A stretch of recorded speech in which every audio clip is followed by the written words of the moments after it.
ফাঁকে ফাঁকে প্রিয়া মুখ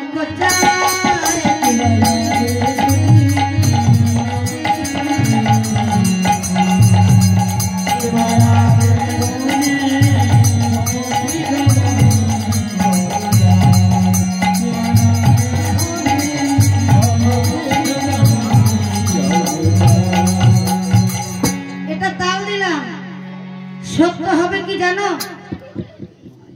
আমি বিষম সংকট তারে মুরুলি ধরি,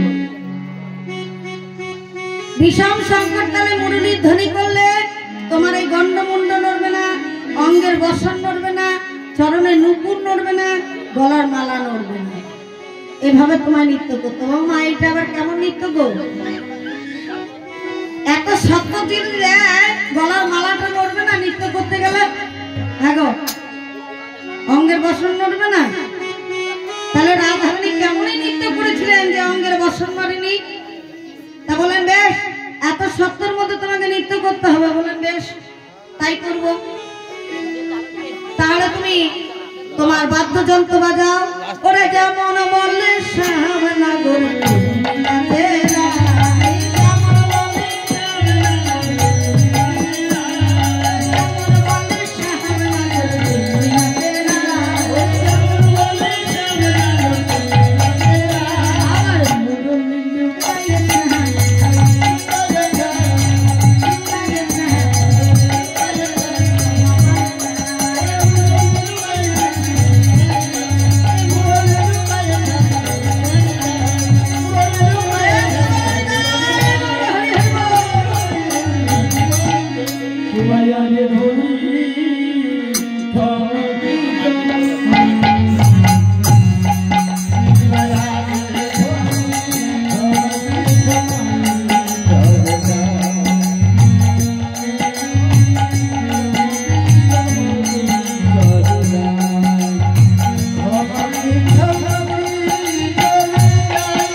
নিত্যে রাধারানীর জয় হয়েছে।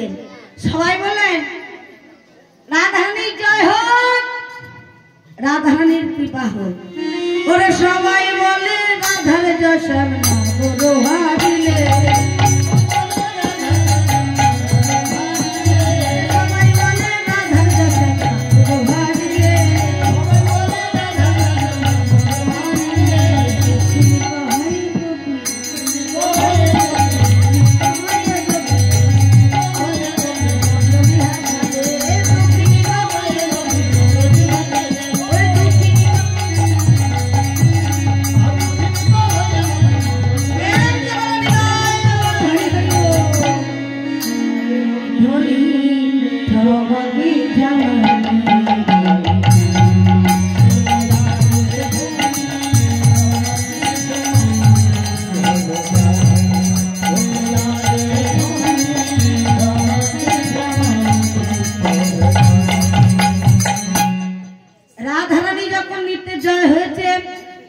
শ্রীকৃষ্ণ মুরলীটা লুকিয়ে দিলেন। সবাই মিলে বলতে লাগলো, মা আমাদের রাধারানীর এত বড় সখী রয়েছে, ভগবান শ্রীকৃষ্ণের এই কয়জন। তা বলে নাই যে আমার বাঁশিটা দাও। রাধারানীর কাছে তুমি পণ রেখেছো, যদি রাধারানী জিততে পারে তুমি বাঁশিটা দেবে। তোমার বাঁশিটা দাও। গোবিন্দ বলেন বাঁশি দেবো? না না, বাঁশি দিলে তো রাধা নাম গাইতে পারবো। আমি রাধা নাম গাইবো কিসে? এ বাঁশি আমার দেওয়া যাবে না। তাহলে কি করতে হবে? তাহলে যেমন ভাবে রাধারানীকে নৃত্য করিয়েছো ঠিক সেইভাবে নাচো। বলে শোনো না, আমি তো গোয়ালার ছেলে না, আমি নৃত্য করতে পারি না। সারাদিন গাভী চড়িয়ে এই নবলক্ষ ধেনু চড়িয়ে পা ব্যথা হয়ে যায়।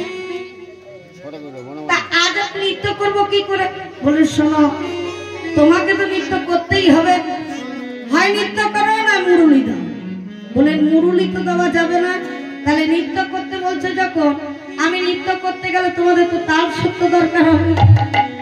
হ্যাঁ গো, তাল সত্য দেবে কে? বললে কি তুমি গোয়ালার মেয়েদের কম মনে করো? আমরা সত্য দিচ্ছি, তাল দিচ্ছি, তুমি নৃত্য করো। শোনো, সত্য দিচ্ছি কি, তোমার গন্ধমুণ্ড নড়বে না, তোমার ক্ষুদ্র ঘন্টি নড়বে না, গলার মালা নড়বে না, চরণের নুপুর নড়বে না। কেমন করে নৃত্য করবে? করো। গোবিন্দ বলেন বাবা বিরাট সংকট তো। বলেন হ্যাঁ, আর যন্ত্র শোনো তাহলে। ওরে ললিতা বাহা যাবে বিনা বিশাখা মিলা